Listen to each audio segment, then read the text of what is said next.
evening. Thank you very much for joining us here on Mirror Now. This is Urban Debate and I'm Hina Gambhir. Unruly scenes are back in Karnataka Assembly. Today, DK Shivkumar tore the copy of a bill on the floor of the House. Congress MLAs staged an angry, noisy walkout. Now, what made Congress netas in Karnataka Vidhan Sabha erupt? The BJP government in the Assembly tabled the contentious anti-conversion bill that proposes imprisonment of up to 10 years for forced religious conversion. Congress leader Siddaramaiah believes it has been brought to target one particular religion. Now, the Karnataka government says that the bill aims to provide for protection of the right to freedom of religion and prohibition of unlawful conversion from one religion to another by misrepresentation, force, undue influence, coercion, allurement, or by any other fraudulent means. Now, this, viewers, is very similar to the new anti-conversion laws that were introduced by states like Uttar Pradesh and Madhya Pradesh earlier. Now, this bill has also faced opposition from the Christian groups in the state as well, who have called it one-sided. Now, the community feels that this can become a tool for the fringe elements to take law into their own hands and vitiate the atmosphere. Experts say that the marriage and allurement will make the law a minefield for misuse. So on Urban Debate tonight, we are discussing Karnataka's anti-conversion bill. Is it safeguarding the interest of the public or driving a wedge by targeting some communities? That's our big debate at 8 o'clock on Urban Debate. And joining us on the broadcast right now are my guests this evening. We have N. Suresh, spokesperson of the BJP, live with us from Karnataka. Shadan Farasat, who is Advocate Supreme Court, joining us live. We have Desh Ratan Nigam, Advocate Supreme Court. Sanket Yenagi, who is spokesperson KPCC, and Father Faustine L. Lobo, who is Secretary Karnataka Catholic Church, also Director Karnataka Region Pastoral Center. Good evening to all of you. Thank you very much for joining us here on Urban Debate on Mirror Now this evening. N. Suresh, I want to begin this discussion with you. Firstly, explain to us why was there a need to come out with a bill like this when already there is provision under Constitution to deal with any kind of illegal or forceful conversion? See, first and foremost, the Article 25 of the Constitution says that there is freedom for citizens of the country to, follow any religion of their choice. But historically, if you see the kind of alluring, the kind of, incitement and the way the whole conversion thing happens, not just in Karnataka, but across all states. If you see who is the person, who is being targeted, it is that person who is, from the lowest ebb or strata of the society, which is mainly the scheduled caste, the scheduled tribes, the Adivasis. These are the people who are the prime targets, for conversion. And this is where, the gap exists, and this is where the problem starts. Because the people, they get converted. At the same time, they continue to say that they are belonging to the scheduled caste community, enjoy all the benefits that the government gives, all the social empowerment benefits, and thereby denying benefits to the actual, Dalits, and the backward classes. So for this, there's no way to sort of track or, bring some kind of a administration or governance around this particular area. So when this happens, there's a lot of exploitation that goes on, and people who are supposed to get their benefits and their due are being denied and are being snatched off by those people who got converted. So we need to Mr. N. Suresh, do you have any data to substantiate the points that you're making? Do you have any data to substantiate what you're telling our viewers? Do we know anything about the forceful conversion that has happened, say, in the last 5 years in the state of Karnataka, which prompted the Karnataka government to come out with this bill? So I'll give you two examples. Okay, if you look at first and foremost a project called as Joshua Project. And if you look at their website and the kind of statistics and data they publish, from all religions, all castes, all communities of the 6 crore population in Karnataka, they have formed 644 groups. And they are clearly stating, which group and what kind of prayers and, how to sort of lure them or how to sort of, convert them. And they've published all the statistics in their website. If you look at the kind of mushrooming of the churches that have taken place in the rural districts of Karnataka, especially Davangere, Chitradurga, Yadgir, Raichur, and these sort of districts, there is a huge mushrooming of churches and prayer halls that have come up. Now, if when the Tahsildar was contacted saying, how many of these have got permission and how many of them were sort of built legally, the Tahsildars of these districts have come back saying there is no such church that exists. Then subsequently, the Home Minister and the government ordered a survey, saying in which survey number, whether it's a private land or a government land, and how many these type of churches have come up. And all these things, as I speak, even the mother of the MLA of Hiriyur in Chitradurga, he himself has raised in the assembly saying that his mother was converted into Christianity through allurement and... well, of course, our viewers would also recall last time only in the Karnataka Assembly, the MLA that you're referring to, Gulihati Shekhar, had said that his mother was also brainwashed and was forcefully converted. And then in Chitradurga, the Tehsildar carried out the investigation as well. And, he was transferred because Sanket Yenagi, I will recall, I was just talking to my colleague who covers Karnataka, for the channel, and he was telling us that, he came out with a report denying any kind of forceful conversion, and then he was immediately transferred. So what is the evidence on the ground on the basis of which the government is coming out with this bill?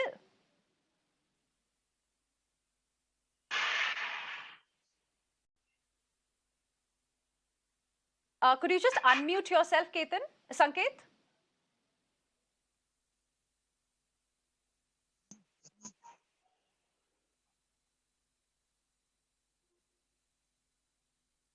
Yes, go ahead.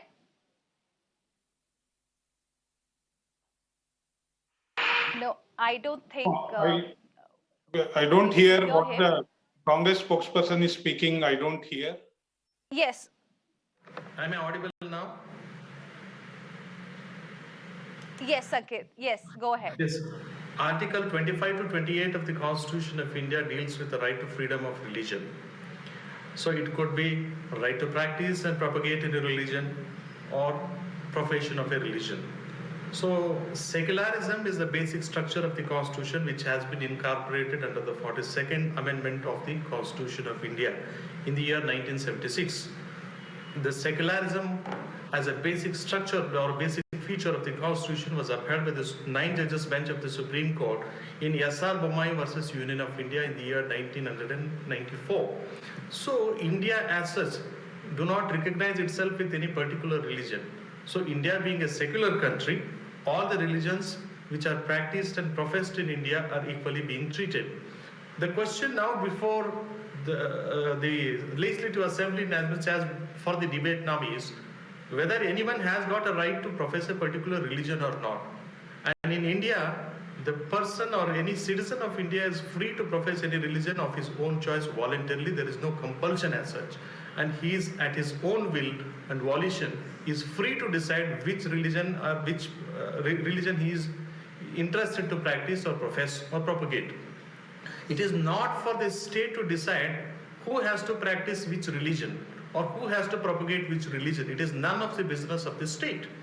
In as much as the state government cannot indulge in one's personal affairs as to what one should eat or not to eat, what one should profess or not to profess in relation to religion, and so on and so forth. It is invading one's personal choice of the privacy, and it is none of the business of the state to decide as to what religion he would like to convert for his own convenience.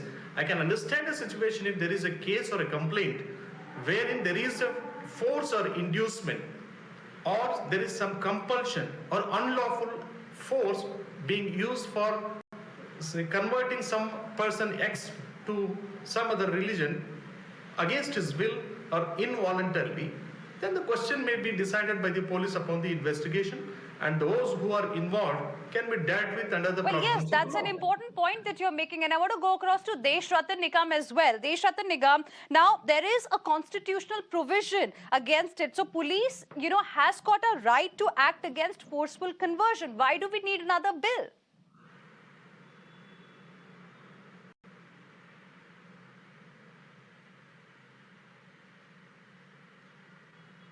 Can't hear.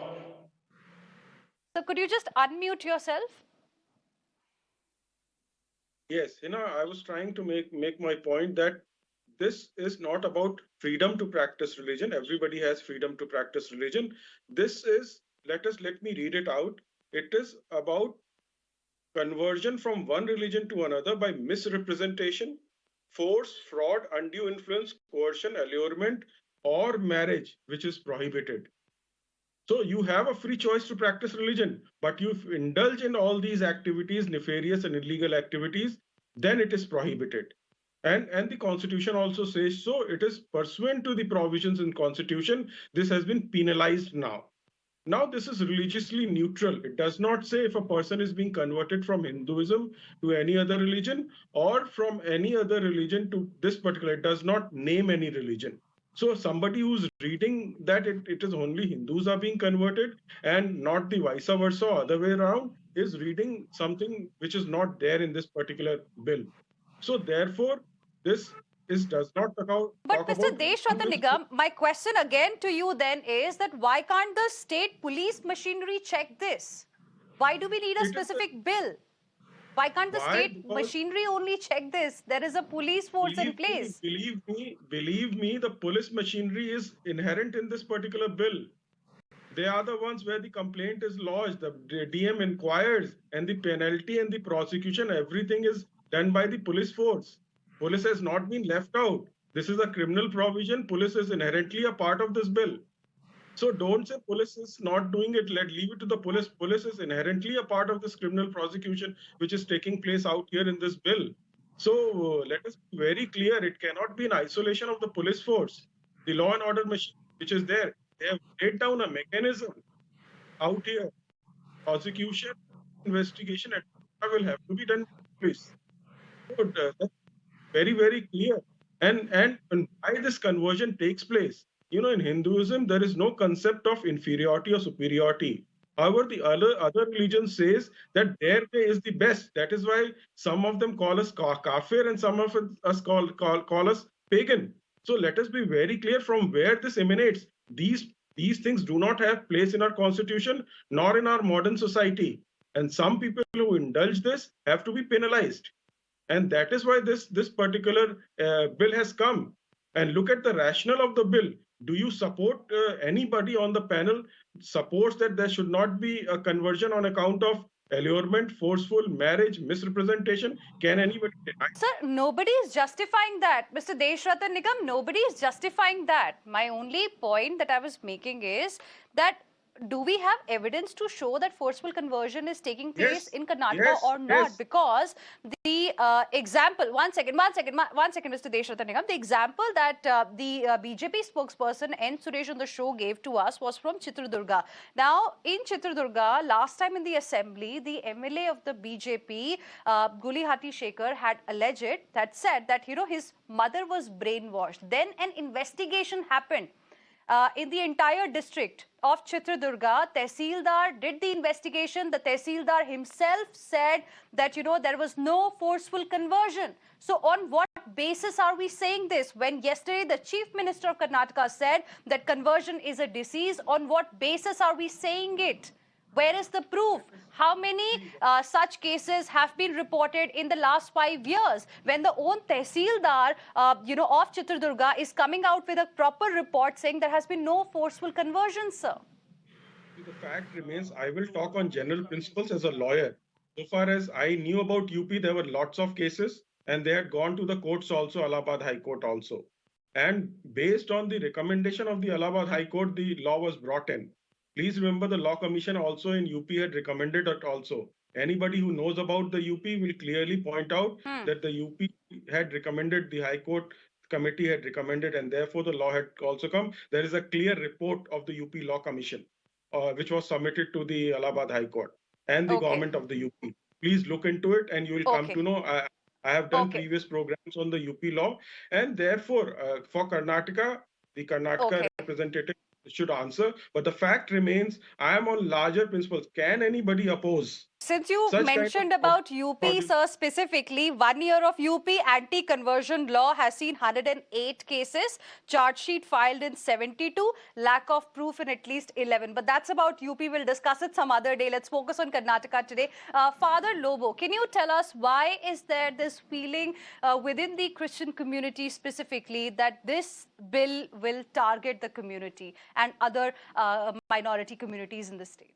Why do you have this feeling? Yeah, this bill is not only targeting the Christian minority. Christian minority is actually opposing this bill for all. It is against women. It is against Dalits. It's against scheduled tribes. And it's also against all the minority. The intention of the bill has to be understood. Now see, why there is a need to bring in a bill through back doors. Now, it was without the agenda, the bill was introduced.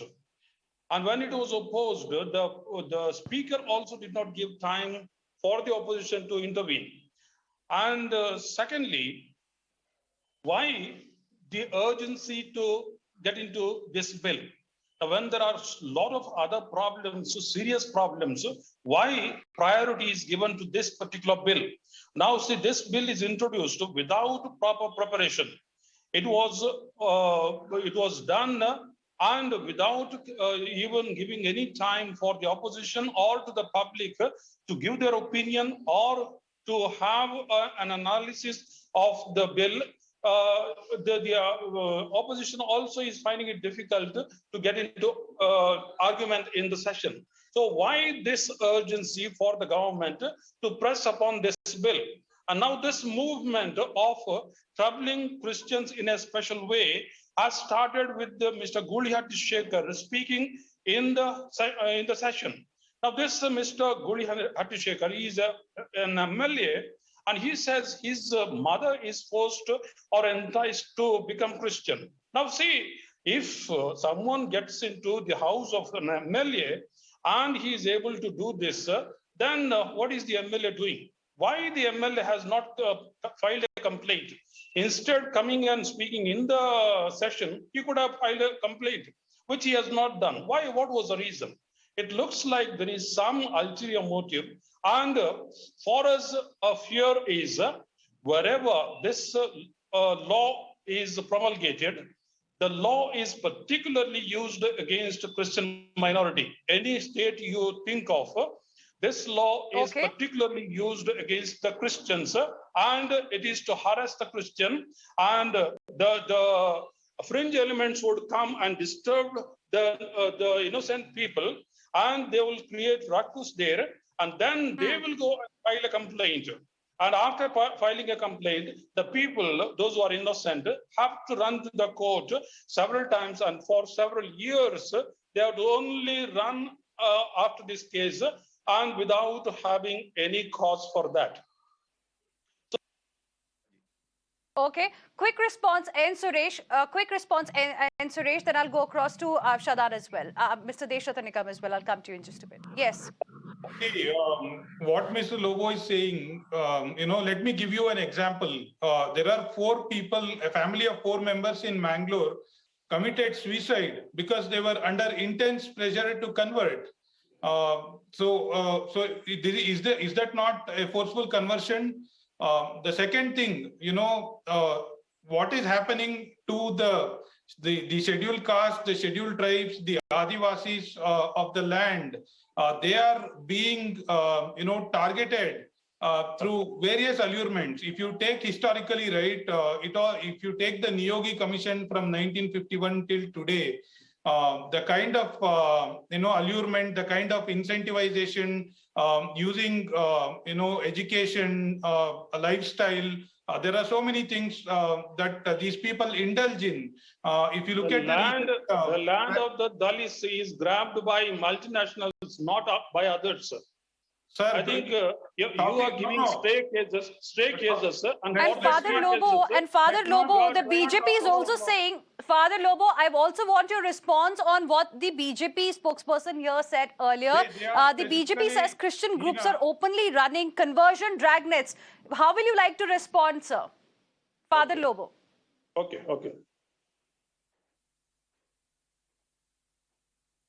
And one more point, Hina, to what the Congress spokesperson was saying. If you look at Mr. Suresh, one second, Mr. Suresh, one second. Let Father Lobo respond. I'll come back to you. I have to go to Shadan as well. Father Lobo, your response to what the BJP had to say. One last point before he sort of settles down. See, if you look at the Mr. Suresh, one second. Mr. Suresh, one second. Let me handle it. Let me handle the debate. 1 second. Let him respond. Father Lobo, are you able to hear me? Now see, what Mr. Suresh is citing is stray cases. Yes. Because there are stray cases, there are some persons not obeying the rule of law. Are you saying the entire community is bad? Are you picking up all the mangoes in a basket because one mango is bad? Are you throwing away all the mangoes? So why this blame? This government as well as these those who are supporting the government complaining against one community. See, today, if you look at the situation, I'll give you one more example. Now, 1 second. You're giving us examples, but you're not really telling us what the police is doing about these issues, these cases that you've talked about. Shadan, where do you stand on this particular matter? Because, 1 second, gentlemen, 1 second. Shadan, 1 second. Now, the question is very simple. How will the state identify whether a conversion was forceful or was voluntary? How will the implementation really happen? If indeed the intention, as the BJP spokesperson is saying, to ensure there is no exploitation of the minorities. That's a major problem because the legislation as it is. Mr. Kindly allow me, sir. You have had your time. Kindly allow me. Now the problem seems to be you have hit the nail on the head. The problem is in this legislation, you have to give a notice to a collector before converting. You have to thereafter give a notice to a collector after converting. He can stop you at any stage if he believes or the police believes that that your conversion is not genuine.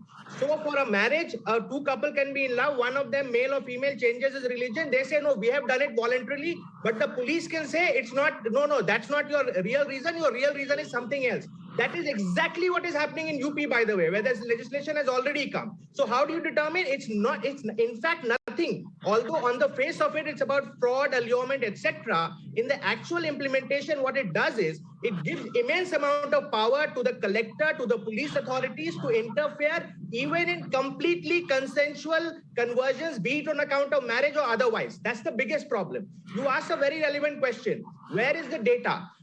The minister, while introducing the bill on the floor of the House, should have said, here are 300 cases which we feel were because of fraud, allurement, etc. There is no remedy available in law, and that's why we are introducing this today. That's not at all the case. It's some imaginary, examples given, one from here, one from there. Is that the basis for a legislation, for a state legislator to legislate?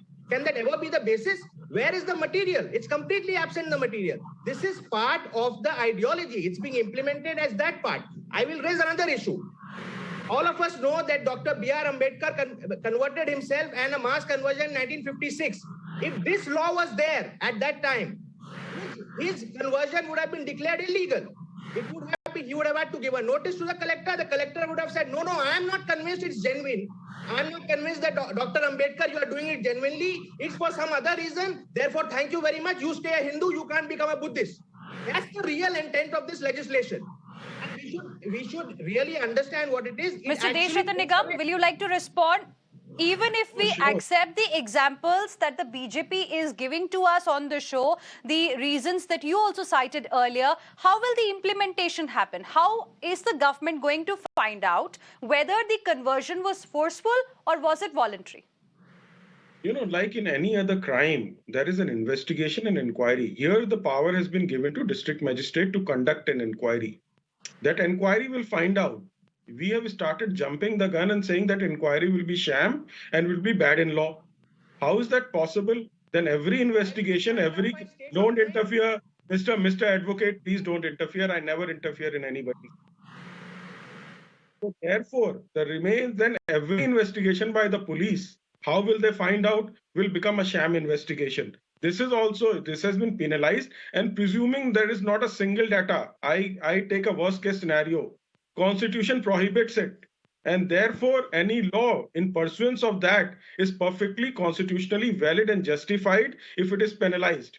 Please remember that. You don't even require a data because your constitution permits it. One. Second, if Dr. Ambedkar and his followers were there today, if the law was there, he would be very happy to, comply with the law. At that point of time, that was legal, and therefore the conversion took place.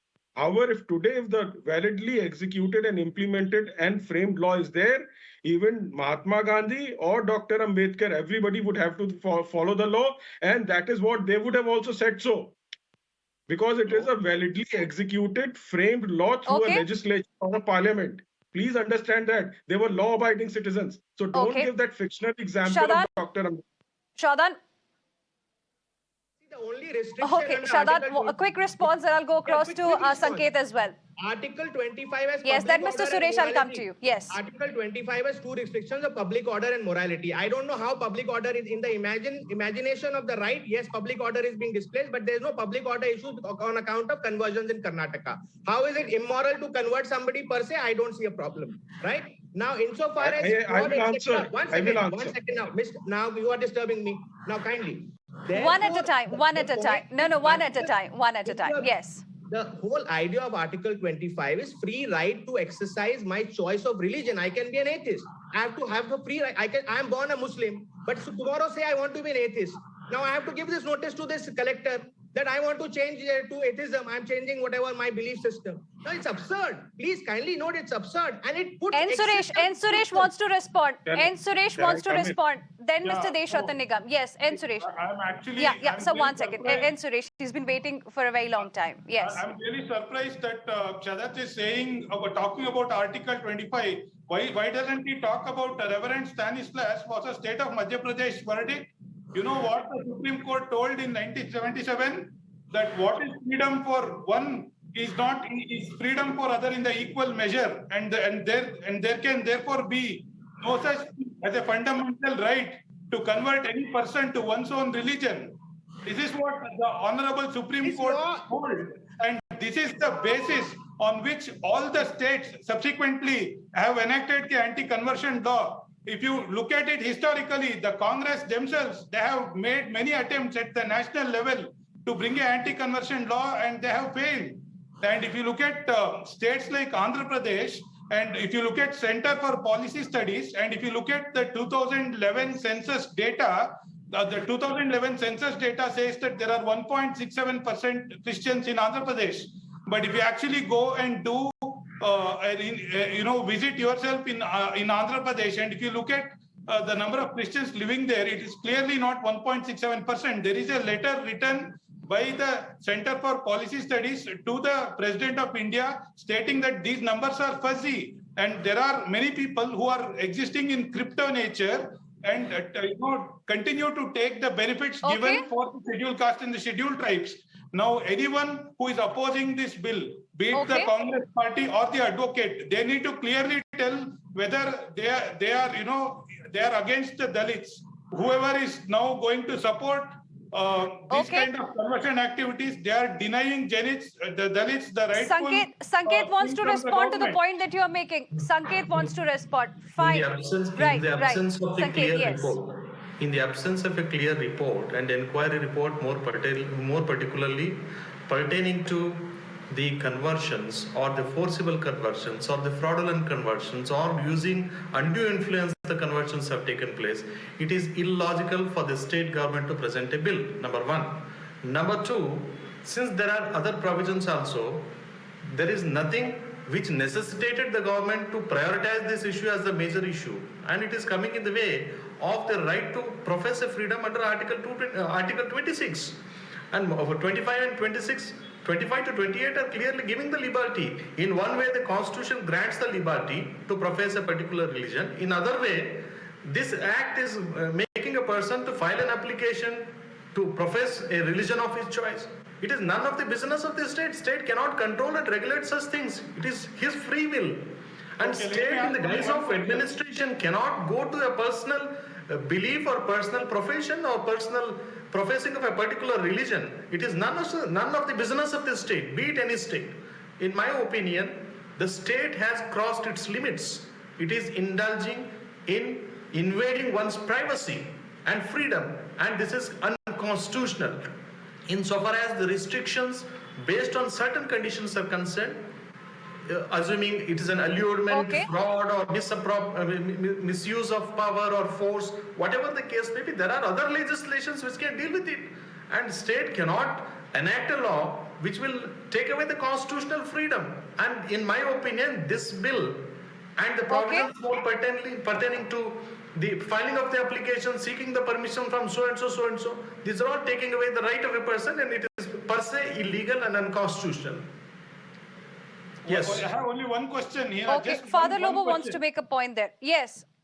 See, Yeah, let's say Yes. only one question, Hina. this Only one particular Let law- Father Lobo respond.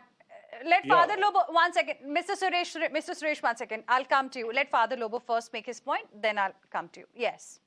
Yeah, this particular law makes Article 25 irrelevant because see what is happening is my belief, who is going to measure it, who is going to certify it? Is the DC, is the police qualified for measuring my faith, my belief? Second, now if you can see the examples, the experiences of Madhya Pradesh and other places, the people have applied for getting converted voluntarily, and the files are pending with the DC for years. There are cases where 5, 6, 7 years, the DC has not moved the file, he has not signed, he has no time, or he doesn't have interest, he doesn't have mind to pass it, because somehow he has the authority, he can keep it pending forever. So actually what is happening is a person who is voluntarily, because he finds something good in another religion or another truth, then if he wants to get converted by himself, there is no possibility, because it is rendered difficult by the system. That is how it is. Okay. Just Mr. one Deshratan question. Nigam, now, don't you think that's a valid point that's being made? Mr. Deshratan Nigam, don't you think that's a valid point that's being made, that if somebody voluntarily wants to convert, then there is a possibility that this law, once this becomes a law, might get misused? Yes, first I'll ask one question from Father Lobo. I am a Hindu. Am I not a pagan to be burning in hell, fires of hell? Is that not so? Can he answer that? I didn't follow. Can you come again?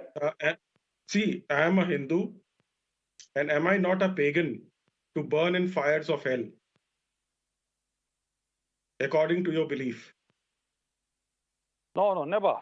See, the person has freedom. Question answer session, I suppose. Yeah. But anyway, the question is irrelevant. I asked you a direct question, why? Mr. No, Deshratan I'll Nigam. ask I asked you a one direct relevant question. question. Come One back. second. I asked you a direct question. If you let me don't come want back. to respond, Yes, it's yes. okay. If No, you no, don't want to respond, I can go to the other guest. But I asked you a straight I'm question. responding. One second. Father Lobo I'm had made a responding. point. Father Lobo had made a point, and I asked you to respond. One, if I'm somebody voluntarily wants to convert to another religion, would that person I'm not coming have to a that. choice? I'm coming to And that. I under was this law, don't you think he might get harassed tomorrow? Let me answer that. My only purpose of putting a question was to establish why the conversions are taking place. That is all. Now let me come to your question. Your question is that where there are chances of misuse. This law does not prohibit the voluntary conversion or free choice conversion. There is nothing written, it's only for specific purposes which have been, named there. Now the purpose out here is that this of misuse in every law, whether it is anti-dowry law, domestic violence law, and I see cases every day that they are being misused. But that does not mean those laws should not be enacted. They are there. There are law agencies, the courts that are there to redress those grievances. Possibility of a misuse is there in every law. As a lawyer, nobody can deny that. False cases are filed, but they are taken care by the courts. So to say that since there is a possibility of misuse, such noble laws should not come, I do not agree with that proposition. Okay. Shadan, so a dragnet is operating according to the Karnataka government, and the response is bring another law, another piece of paper. So I think I just want to respond to two things. One is ref stance law, the judgment which was quoted by the BJP spokesperson. There were in none of those enactments, there was a restriction imposed on the person who is converting. The restrictions were imposed on the person who is seeking to convert. Although I don't agree with ref stance laws, but that was the limited context in which it was passed. These laws which are being now passed, be it UP, be it now Karnataka, this has not been tested constitutionally. There is a new restriction which is being imposed. That's number one. Second restriction which is being imposed is a concept of conversion by marriage. This is unheard of. What is conversion by marriage? The lady keeps on saying, oh, I converted willfully when she's marrying somebody else of a different religion. But the police officer, the SHO will say, no, sorry, madam. I think you did not convert willingly. Therefore, your marriage is also devoid and your conversion is also devoid. It's downright absurd. I mean, therefore, I would respectfully... Yes, so here, Mr. Deshratan Nigam and Mr. Suresh, the DM is going to decide whether the marriage is legal or not, because the point 6 here mentions on the issue of marriage that Shadan is talking about, that if there is if the feeling is that there is some kind of forceful conversion, then it will become null and void. How does the investigation really happen in that case? Let Mr. me, Suresh there first, is then a way of Deshratan. investigation. Let me go 2 points here. First and foremost, any person is free to convert to any religion that he or she wants. This bill never ever restricts or says don't convert. Okay, that is first point. The second point is, let's say today there is a person who is belonging to the scheduled caste community. Okay, and he decides to convert to, let's say, Christianity, for example. Now, should he continue to enjoy the benefits given to the scheduled caste by the government after his conversion? And let's say if he converts, is there any way today for the government to know that he or she has converted? Is there any process, any mechanism? How do we then establish, or how do we then decide that this person indeed belongs to scheduled caste community or not? There is a clear, gap in the way this whole thing is right now in place, and the people of the scheduled caste community. Okay. Now, on the issue of marriage specifically, Mr. Deshratan Nigam, as Shadan was mentioning earlier, don't you think, in a way, the state is going to be taking away the right to marry, a fundamental right? No. See, I'll tell you an example from UP. I am forgetting the name, where a person pretended himself to be a Hindu and, made a misrepresentation and that married a girl. And then afterwards, it was found out it's a case of a famous sportswoman. Please understand, I'm forgetting the name. And she is filed for divorce also right now. And the fact remains that later on, she found out that he was a Muslim. So it is such kind of an example and the things which are being trying to be prevented, not free choice conversions. and voluntary conversions. It does not, prevent that. And conversion is not a right to convert is not a fundamental right, as rightly pointed out by Mr. Suresh in that particular case that he was, quoting. The fact remains, it has nothing to do with free choice or voluntary conversion. People are getting, having a problem. Please state that you don't like this, particular law on the basis of fraudulent, allurement, forceful, inducement, marriage, converting for the purposes of marriage. There is a case also where, a person tried to convert to Islam for the purposes of marriage. Supreme Court set aside that. Please understand, they said converting and then, marrying for the purposes of marriage. All these are issues have been before the Supreme Court. So let us be very clear. Free choice, voluntary conversion has not been touched. It does not talk about from Hindus to Muslims or Muslims to Hindus. If any Muslim is aggrieved or Christian is aggrieved, if some Hindu is trying to convert by using entirely the same means which have been mentioned here, I agree to you. Sir, I agree with what you're saying. I completely agree with what you're saying.